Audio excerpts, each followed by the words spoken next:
Many congratulations. The first season ticket holder for the 2016-17 season. That must be a great feeling. Yeah, I'm really chuffed with that. Not only from the point of view it saved me a few bob, but it certainly saves me having to queue up to go and get one, because having had a season ticket for more years than I care to remember now, I certainly weren't going to miss out for the next season. So yeah, I'm highly delighted.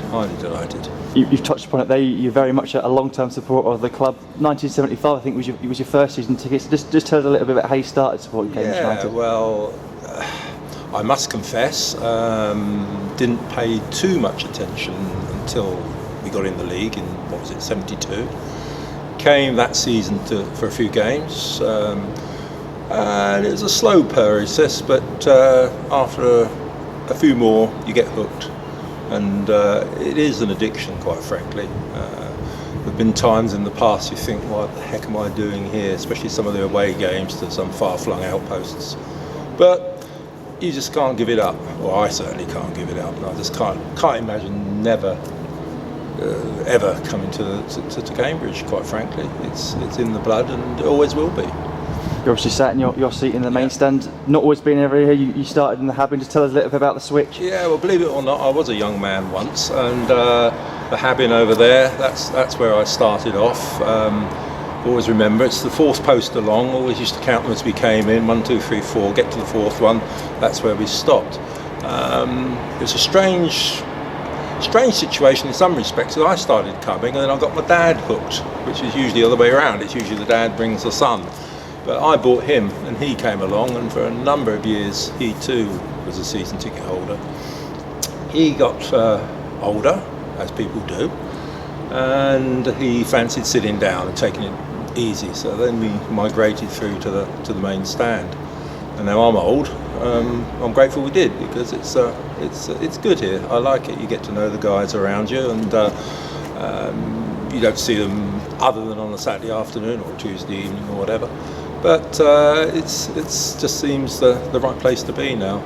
It's a strange thing when I do come to, say, youth games or things like that. I always seem to have to sit in the same seat. You know, the stadium could be 3/4 empty, but I always look for this seat, and it never seems the same sitting anywhere else. So there you go. I think this is the seat for me. I'm not surprised at the seat for you. It's a great view, and you're just off the halfway island, just off the middle of the pitch. You must be pretty pleased with the viewing from there. Yeah. As I say, it's something you just seem to get used to. It's a strange thing, because obviously home games, this is where I am. Away games, though, I prefer.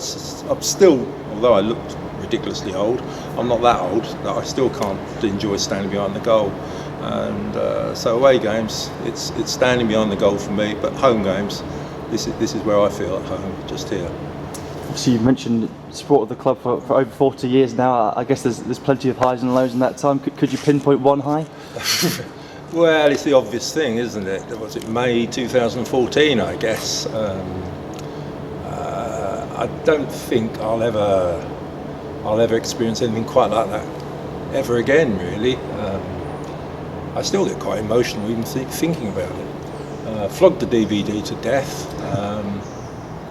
I think the lasting memory I have of that game is there was about 15 minutes left. Due to having had 1 or 2 beers beforehand, I felt, and because of my age, no doubt, I felt the need to use the facilities. Went down in the concourse behind, and there's so many Cambridge United fans there, sitting, their head in their hands. They just couldn't watch, couldn't bear to watch. It meant that much.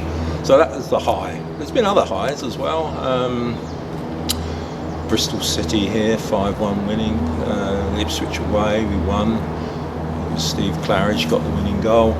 And this season, strangely enough, travelled down to Plymouth. Expectations weren't exactly that high. As it turned out, we won 2-1. It was a terrific day out. So, yeah, plenty of highs. Lows as well. Don't remember them quite so clearly, it has to be said. But one that does stick in my mind, and whilst I say I've never, and I never will give up that, but I did question my sanity. I think it was Hayes and Yedding in the conference away, got beat 4-0, and it could have been 8-0, we were that bad. And having spent sort of £60, £70, you think, why am I doing this? But there you go. You just do, and I guess it'll always be like that. But yeah, plenty of highs, a few lows. But the highs, you can have the lows. You don't appreciate the highs. This is why, I don't know, supporters of Premier League sides, I almost feel sorry for them, because they haven't experienced Hayes and Yeading away. I don't think Chelsea or Arsenal or whatever have been there too often. But if you don't experience that, then the highs don't have the same meaning. So there you go. And you got another season now to look forward to those highs and lows once again. Yeah, I expect so. I have no idea what to expect, to be honest. I suppose as the season rolls round, you start thinking, yeah, this could be the season for us, But certainly the first season, and this to a certain extent, it's just the pleasure of being back in the league hasn't really worn off yet, I suppose. Next year, expectations rise naturally enough, and we'll see where it takes us.